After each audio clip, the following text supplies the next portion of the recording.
কেমন আছেন সবাই? মাধবীর আরও একটি নতুন দিনে আপনাদের সকলকে স্বাগত। কাল সকাল ছাদ বাগানে চলে এসেছি অবশিষ্ট ফলগুলো নেয়ার জন্য। এগুলো হচ্ছে চায়না কমলা।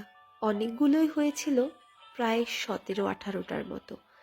তবে এখন খাওয়ার পরে এই দুটো কমলাই অবশিষ্ট আছে। এখন তো শীতের মৌসুম, গাছের টার্মিনেশন পিরিয়ড। এখন যদি ফলগুলো ছিঁড়ে না ফেলি তাহলে গাছগুলোর গ্রোথ ভালো হবে না। তবে এই সবেদাগুলো এতটাই ছোট যে এগুলো আর ছেঁড়ার মতো না। আর এইটা হচ্ছে আমার লাগানো একটা মিষ্টি কামরাঙার গাছ। বছর এই গাছটাতে কামরাঙা হতেই থাকে।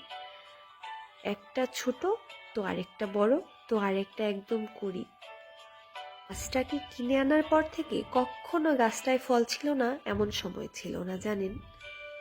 তবে গাছের ফল হলে ছেঁড়া বা খাওয়ার চাইতে দেখতেই আমার বেশি ভালো লাগে।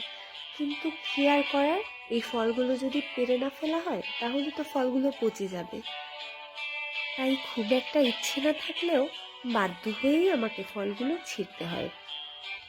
তবে ফলের সাথে সাথে এবার আমি চেষ্টা করেছি কিছু সবজিও লাগানোর জন্য। চলুন তাহলে দেখাই।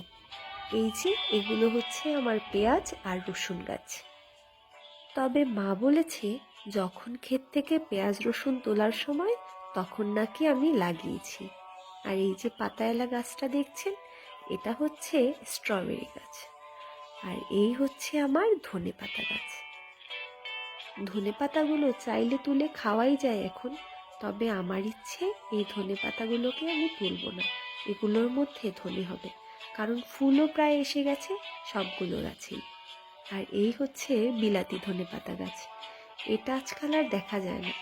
আমি কয়েকদিন আগে যে মাসিমণির বাড়িতে বেড়াতে গিয়েছিলাম সেখান থেকে ছোট্ট ছোট্ট কয়েকটা গাছ তুলে এনেছিলাম। আর এই যে হচ্ছে বকফুলের গাছ। এবার এখান থেকে আমি কয়েকটা বকফুল তুলে নিচ্ছি। বকফুলের পাকোড়া খেতে কিন্তু দারুণ লাগে। আর তাছাড়া এটাকে নাকি ভর্তা করেও খাওয়া যায়। আমি একদিন খেয়েছিলাম, তবে ভর্তার চাইতে এটার পাকোড়াটা বেশি ভালো লাগে। আর এই হচ্ছে আমার বাঙ্গি গাছ। গাছগুলো হয়েছে, তবে আমি এখানে ঝাঁকা দিয়ে দেব। আর এই যে এগুলো বিক্রমপুরের বিখ্যাত গোল আলুর চাষ করেছি আমি। এখানে আমি 3টে আলুকে কেটে লাগিয়েছি, গাছগুলো ভালোই হয়েছে। আর এই হচ্ছে আমার সরিষা বাগান। সরিষা গাছগুলো কিন্তু বেশ সুন্দর হয়েছে, তরতাজা। আর এই হচ্ছে বড়ই। তবে বড়ই আর এখন পারা যাবে না, এই বড়ইগুলো ফাল্গুন মাসে পাকে। এই হচ্ছে আমার আজকে ছাদ বাগান থেকে ছোট্ট করে সংগ্রহ করা কিছু ফল এবং সবজি। আজ তাহলে এই পর্যন্তই।